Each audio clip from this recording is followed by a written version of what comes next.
Sida, oignon miami, tiens. Oh Seigneur, je te dis merci. Il y a espoir. Amen. Dieu est capable. Comment retourner la situation pour que brille sa lumière pour toi dans la grisaille dans laquelle tu es? Le prophète Isaïe dit, en regardant droit dans les yeux d'Ézéchias, tu mourras. Prépare-toi. Alors, la Bible dit dans 2 Rois, le chapitre 20, que Ézéchias se leva et se tourna vers le mur de sa maison et il se mit à crier vers Dieu. Alors que le prophète n'était pas encore sorti de la ville, Dieu dit à Isaïe, retourne dans la maison d'Ézéchias, retourne pour rencontrer mon serviteur. Le Seigneur ne passera pas tant qu'il ne t'ait béni ce soir. Il reviendra sur ses pas. Isaïe était désabusé, il ne comprenait pas. Dieu lui dit, j'ai entendu la prière d'Ézéchias et j'ai vu ses larmes. Il y a 2 choses pour faire revenir la grâce dans notre vie. Notre prière et nos larmes. Ne crois pas que les larmes que tu as versées, tu les aies versées en vain. Ce soir, je veux te dire que le Dieu que tu adores est un Dieu compatissant. Son cœur souffre quand tu souffres. En Matthieu 9, on dit, il regarda le peuple et eut compassion parce qu'ils étaient comme des brebis sans berger. Matthieu 9. Dieu est un Dieu dont le cœur bat pour l'homme. Il dit, tu as du prix à mes yeux et je t'aime. Il dit, si ton père t'abandonne, si ta mère t'abandonne, moi, ton Dieu, je ne t'abandonnerai jamais. Je ne sais pas dans quelle situation tu te trouves, mais je veux te dire ce soir que le Seigneur est descendu. Amen. Quand Jésus est venu à Capharnaüm et qu'il est entré dans le temple pour commencer son ministère, il dit, l'Esprit du Seigneur est sur moi. Le Seigneur m'a conféré l'onction pour annoncer la bonne nouvelle aux pauvres, mais il dit, pour guérir les cœurs brisés. La petite Thérèse dit, autant tu espères, autant tu recevras de Dieu. Amen. Je n'ai pas entendu ton amen. Amen. Autant tu espères, autant tu recevras de Dieu. Amen. La foi elle-même, selon Hébreux 11, le verset 1er, est liée à l'espérance. La foi, qu'est-ce que c'est? C'est la ferme assurance des choses qu'on espère. Le moyen de posséder par avance les choses qu'on ne voit pas. Hébreux 11, le verset 1er. Tant qu'il y a la vie, il y a de l'espoir. Et quelle que soit la durée que peut mettre une nuit, la lumière finira par briller. Amen. Ce soir, c'est le message que je suis venu t'apporter. Ton histoire n'est pas encore finie. Amen. Ça ne fait que commencer. Et du matin au soir, tout peut changer. C'est un dimanche. Et tous les dimanches, j'ai un programme d'évangélisation à Abidjan. Moi, je suis près de campagne, donc je pars de ma petite campagne vers la ville pour les dimanches après-midi, faire un programme d'évangélisation et de prédication.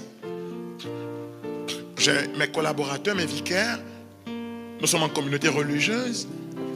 Et ce jour-là, il y avait eu une fête, donc on a mis du temps pour que je me libère. Je vais en chambre pour me préparer et une dame arrive avec son fils sur une moto, les motos taxis. Elle arrive. Elle veut entrer, voir le curé entrer. Et le vicaire lui dit, non, stop. Non, c'est pas comme ça. Puis le père, il est fatigué. Le père, il se repose. Donc j'entends cette conversation. C'est quoi tout ce protocole? C'est quoi tout ce protocole? Elle est venue avec la foi de la femme qui avait des pertes de sang. Elle dit, je veux voir le Père. Donc, il y a du bruit dehors. Moi, pour calmer tout le monde, je sors rapidement. Je vois la femme. Je vois son fils dans ses mains. Il avait écumé une sorte de mousse blanche. Les yeux fermés. Et l'enfant était dans ses mains. Et donc, je l'aide à porter l'enfant pour l'amener à la chapelle, pour faire rapidement une bénédiction, la tranquilliser et m'en aller. Une bénédiction. J'étais loin de m'imaginer ce qui se passait. Je ne savais pas ce qui se passait. Je viens à la chapelle avec elle, devant le Saint-Sacrement. Et puis, je bénis l'enfant, je prends de l'eau bénite, mais en abondance, hein. Je l'asperge, je prends l'enfant par la main, je le mets debout et je dis à la femme, mais écoutez, je suis en retard, je dois aller prêcher. Donc quand je reviens demain, tu m'expliqueras ce qui se passe et je verrai ce que je peux faire. Et je suis parti. Le lendemain, j'arrive, le soir, j'arrive, le lendemain, ma paroisse est envahie. Je sors, mais qu'est-ce qui se passe? Mais cet enfant était mort et il est ressuscité. Wow. Bon, moi, je ne sais pas. Hein. C'est ce que les gens disent. Je dis, mais comment ça, il était mort? Je l'amène à la chapelle. Je l'ai aspergé. Je lui ai dit, lève-toi, va avec ta mère. Demain, on se voit pour parler. Alors la femme raconte que son enfant est tombé dans une sorte de coma, subitement comme ça, à la maison. Et ils ont fait tout ce qu'ils avaient à faire, appeler l'infirmière. Et on leur a dit que l'enfant est mort. La dame dit non. Mon enfant ne peut pas mourir. Jésus me rendra mon enfant. Amen. Donc elle a pris l'enfant devant les gens. Elle a arrêté la moto. Elle est partie avec son enfant. Les gens pensaient qu'elle délirait.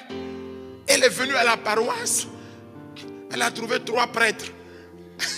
Père Martin, Père Jéricho et moi. Ben nous, on a aspergé d'eau bénite. C'est ce qu'on a fait. Et j'ai dit, mais heureusement que je n'ai pas su cette histoire. Parce que si vous me l'aviez raconté au préalable, j'aurais pris mon téléphone et appelé la morgue. On serait venu prendre l'enfant pour l'amener. Mais honnêtement, c'est ce que j'aurais fait. Je l'aurais certainement consolé et j'aurais amené l'enfant à la morgue. Parce que je ne pouvais pas m'imaginer que même là encore, Dieu est capable. Amen. Alors, cette histoire a fait beaucoup de bruit. J'ai dit tant pis pour vous, mais le Seigneur que moi j'adore, il est passé de la mort à la vie. Amen. Le Seigneur que moi j'adore, il a fait sortir Lazare d'un tombeau. Ce n'était pas des fables, des contes. C'est une histoire réelle. C'est ce qu'il a fait. Le Seigneur que j'adore a dit à la petite, elle n'est pas morte, elle dort. Il a dit Talita koum, mais s'est levée. Le Seigneur que j'adore est capable de faire cela encore aujourd'hui. Amen. Écoutez, mais à condition de ne pas me dire que c'est déjà la mort. Parce que si on me l'avait dit, je n'aurais jamais, je n'aurais osé. Parce que nous ne devons pas mettre le Seigneur à l'épreuve. Mais le Seigneur est capable de faire bien plus que tu ne l'imagines. Amen.